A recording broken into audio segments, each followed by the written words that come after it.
اس پہ پیسے لگائیں گے انیل مسرت مرزا, اور وہ پیسے انہوں نے کوئی احسان نہیں کرنا تھا, جگہ انہیں مفت میں مل جاتی حکومت کی طرف سے, اس پہ وہ فلیٹس بناتے اور وہ لوگوں کو دیتے اقساط پہ. اب سن لیجئے کہ ایک اگر فلیٹ بنتا 20 لاکھ میں تو وہ 25 لاکھ کا سیل کرتے, لیکن لوگوں کو یہ ہوتا کہ وہ 5,000 مہینے کی قسطیں دیتے یا 10,000 مہینے کی قسط ہوتی. لوگ یہ سمجھتے کہ ہم کرایہ دے کے مالک مکان بن جائیں گے. اچھا چلیں, اس میں جو بھی ان کی ڈیل ہوئی تو یہ انہوں نے کرنا تھا. لیکن جب عمران خان صاحب نے بعد میں جب سچ مچ گورنمنٹ میں آ گئے تو انہوں نے اس پہ تھوڑی سی میٹنگ کی اپنی کابینہ میں. تو اس وقت اس میٹنگ میں شاہ محمود قریشی جتنے بھی لوگ تھے, شیر رشید پہ یہ کریڈٹ پہ جاتا ہے کہ سب سے پہلے اس بندے نے مخالفت کی. جہانگیر ترین نے بھی مخالفت کی تھی اس میٹنگ میں, اور وہ تصویریں وائرل ہوئی تھی کہ جہانگیر ترین اس کابینہ کی میٹنگ میں کیسے بیٹھ گئے ہیں. وہ تو رکن اسمبلی بھی نہیں ہے جی جی, اور نااہل قرار دیا گیا, اور اس کے باوجود وہ بیٹھے ہوئے ہیں کابینہ میں. وہ تو کابینہ کا حصہ ہی نہیں ہے.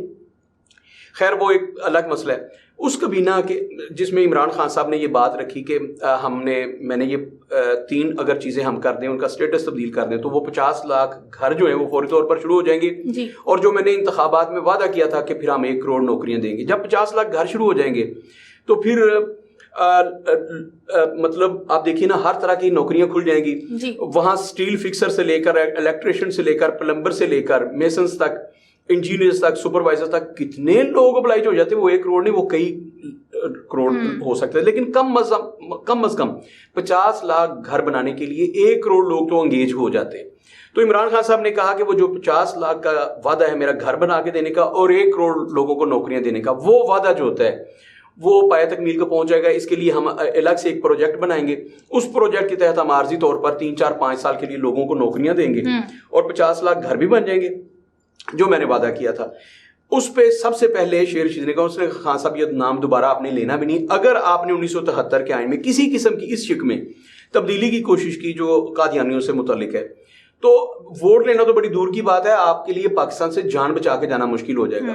اور آپ کو کسی نے باہر سے مارنے نہیں آنا, جیسے ہوا تھا نا سلمان تصیر صاحب جو گورنر پنجاب تھے, بالکل وہ حشر آپ کے ساتھ ہونا ہے. کسی آپ کے گن مین نہیں آپ کے ساتھ یہ واقعہ کر دینا, تو آپ نے دوبارہ سے یہ کرنا نہیں. اچھا وہ بات وہی ٹھپ ہوگی, نہ پھر 50 لاکھ گھر شروع ہوئے, نہ وہ 1 کروڑ نوکریاں جو عمران خان صاحب کے لیے ایک بہت بڑے, سمجھ لینا کہ وہ ایک بنا ہوا ہے نا, گلے کی پھانس بنی ہوئی ہے کہ آپ نہ اسے تھوک سکتے ہیں نا کیا کریں. وہ 50 لاکھ گھر کہاں گئے اور 1 کروڑ نوکریاں گئے؟ بھائی وہ تو دینی تھی انیل مسرت مرزا نے.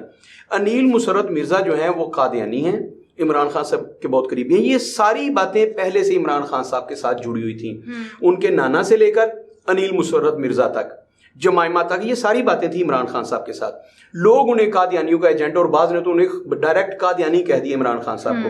عمران خان صاحب کو اس سے محتاط رہنا چاہیے تھا. کہ میں نے پہلے کہا اپنی گفتگو کے آغاز میں کہ بھائی یہ پولیٹیکلی آپ ان کا ووٹ لے رہے ہیں تو اس میں برا کیا کر رہے ہیں؟ اس میں کوئی برائی نہیں ہے نا. پولیٹیکلی کیا برائی ہے اس میں کہ آپ سکھوں سے ووٹ لے لیتے ہیں, آپ عیسائیوں سے ووٹ لے لیتے ہیں, آپ پارسیوں سے ووٹ لے لیتے ہیں, آپ کسی سے بھی لے لیتے ہیں. تو قادیانیوں سے ووٹ لیتے نہیں ہیں پہلے, ان کے لیے ووٹ ہے, پہلے سے ووٹ ہے ان کا. تو اگر کوئی ان سے اپیل کر دے, جا کے کمپین کرے, ان کے گھر میں جا کے کمپین کرے, جا مجھے ووٹ دیجیے گا, یا تو ووٹ مسترد کر دیں, ووٹ مسترد کر دیں. اب دیکھیے 75,000 لوگ وہاں آباد ہیں اور 3,000 عیسائی ہیں وہاں آباد. تو جہاں 75,000 لوگ ہیں اور 3,000 عیسائی, یعنی کہ سمجھ لیجئے کہ یہ کوئی 80,000 کے قریب لوگ ہیں. جہاں 80,000 لوگ ہیں تو اس کا مطلب 25-30,000 ووٹ بھی ہوں گے. ان میں بچوں کے اور کچھ لوگوں کے نکال دینا ووٹ جو 18 سال سے کم لوگ ہیں.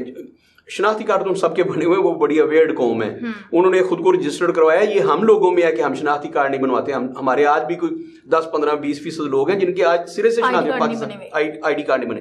لیکن ایک بھی ایسا قادیانی نہیں ہوگا جس کا شناختی کارڈ نہیں ہے, جو رجسٹرڈ نہیں ہے. تو میرے خیال میں وہاں اگر 80,000 کی آبادی ہے تو میرے خیال میں تو 40,000 کے ووٹس ہوں گے. اچھا چلیں 20-25,000 بھی ہوں, تو 20-25,000 ووٹ جو ہے ایک حلقے میں, ایم پی اے کا ایک حلقہ بن جاتا ہے. تو کیا وہ مطلب یوں سمجھ لے کہ وہ تو پاسا پلٹ دے اپنے حلقے کا, جس کو وہ 20-25,000 لوگ ووٹ ڈال دیں, وہ تو بندہ مطلب جیتا پڑا ہے نا.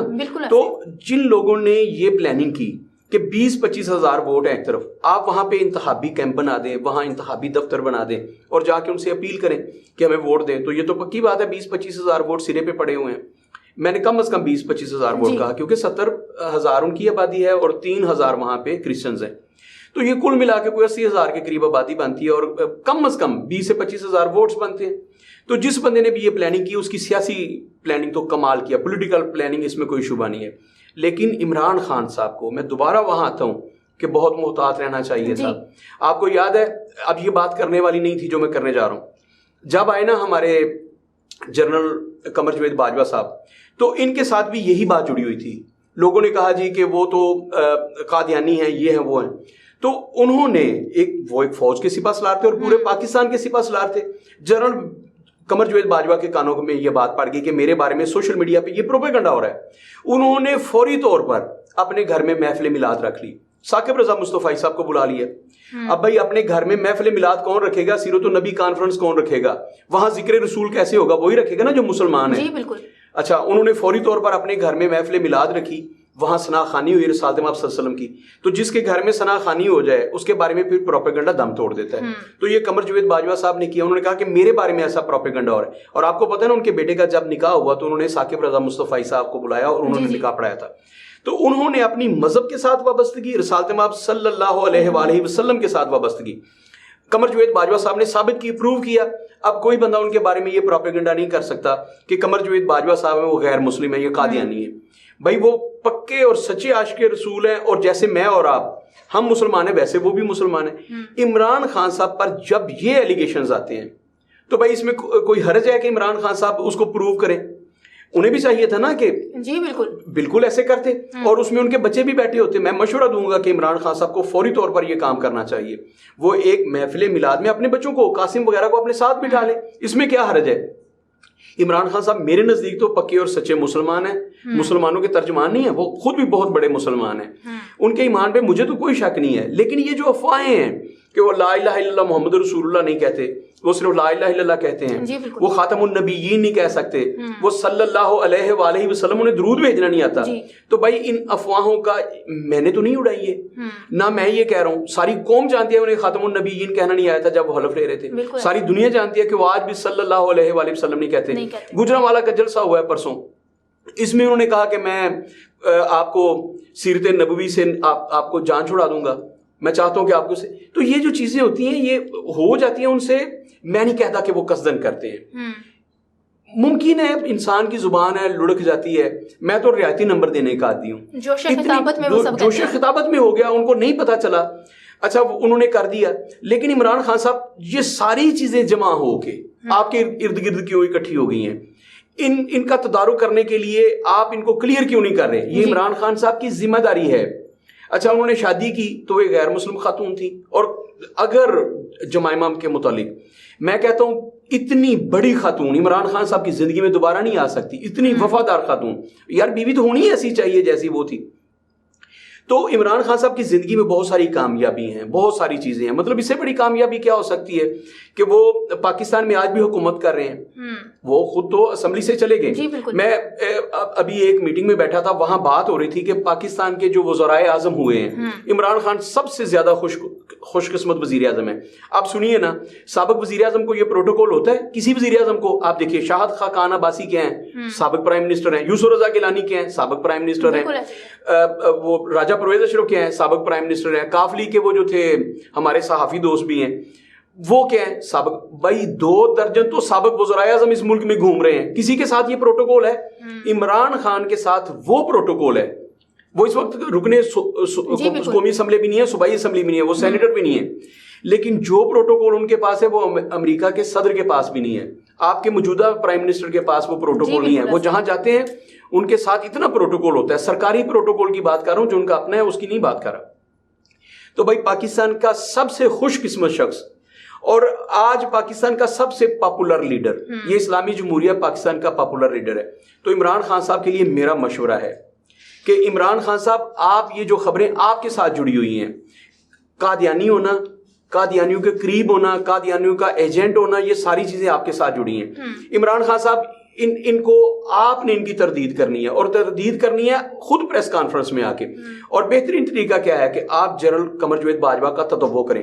آپ بنی گالہ میں رکھیں سیرت کانفرنس, آپ وہاں محفل میلاد رکھیں. ربیع الاول آ رہا ہے نا, 15 دن کے بعد ربیع الاول ہے, تو آپ استقبال ربیع الاول کے لیے یا ربیع الاول شریف میں اس مہینے میں آپ رکھیں اپنے گھر میں میلاد.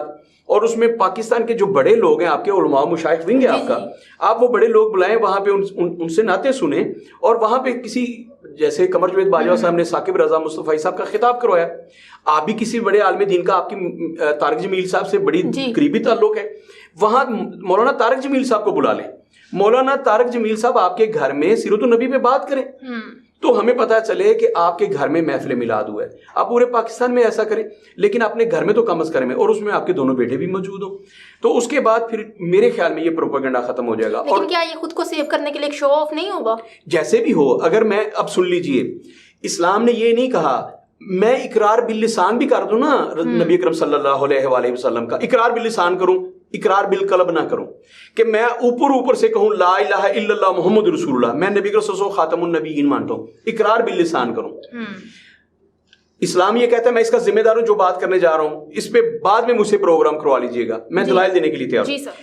اقرار باللسان کر دوں تو کافی ہے, آپ لوگ پھر مجھے کچھ نہیں کہہ سکتے, آپ مجھے پکا اور سچا مسلمان ماننے کے پابند ہیں. اس کے بعد یہ میں فتویٰ دے رہا ہوں آپ کو, بڑی ذمہ داری کے ساتھ بات کر رہا ہوں.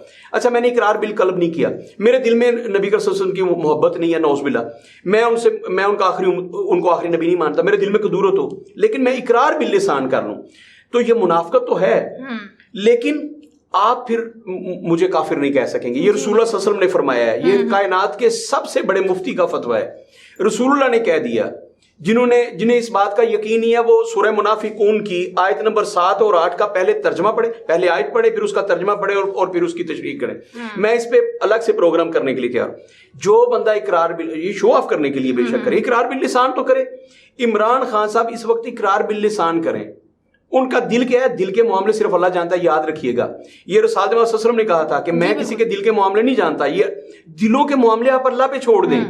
لیکن جو ہم اپنی زبان سے کہتے ہیں, اور اس کے بعد پھر پہلے ہمارا قول ہے جو ہم زبان سے کہتے ہیں, اس کے بعد ہمارا فعل ہے. بالکل ویسے نماز پڑھنا جیسے رسول اللہ پڑھتے تھے, جیسے رسول اللہ روزے رکھتے تھے, ویسے عبادات وہ کریں. اصحاب نے جیسے زندگی بسر کی, وہ پھر ہمارا پریکٹیکل بتاتا ہے کہ جو ہم کلمہ پڑھ رہے ہیں, جو ہم نے اقرار کیا ہے, ہم نے دل سے کیا, کیونکہ ہمارا عمل بھی وہ ہے. اچھا میں سب سے پہلے اقرار باللسان کی بات کر رہا ہوں, کہ عمران صاحب کا جو قول ہے وہاں سے ہمیں نظر آنا چاہیے کہ ان پہ جو ایلیگیشن ہیں وہ سارے کے سارے غلط ہیں. اور عشاء پھر میں پروگرام کے آخر میں پھر کہہ دوں کہ یہ جو سوشل میڈیا پہ خبر گردش کر رہی ہے ربوہ میں دفتر بنائے جانے والے کی, میں پہلے آپ کو کہہ چکا ہوں کہ جنہوں نے میری پوری گفتگو سنی ہے انہیں سمجھ آ گئی ہوگی. جنہوں نے صرف ایک جملہ پہلا سن لی ہے وہ حتمی رائے نہیں قائم کریں.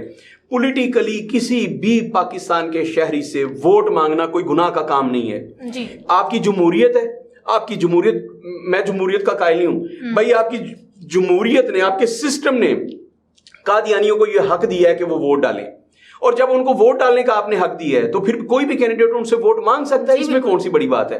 خیر عمران خان صاحب کے لیے میری تجویز مختلف ہے کہ وہ ووٹ ضرور مانگے, لیکن اس سے پہلے پروو کریں کہ جو مجھ پہ الزامات لگے ہیں وہ سارے کے سارے گھٹیا اور غلط ہیں. جی ناظرین, آپ نے ہمارے سینئر تجزیہ کار کی گفتگو سنی, امید ہے آپ کو آپ کے بہت سے سوالات کے جوابات مل گئے ہوں گے. اسی کے ساتھ اپنی میزبانی شاہ رحمان کو اجازت دیجیے. اللہ حافظ.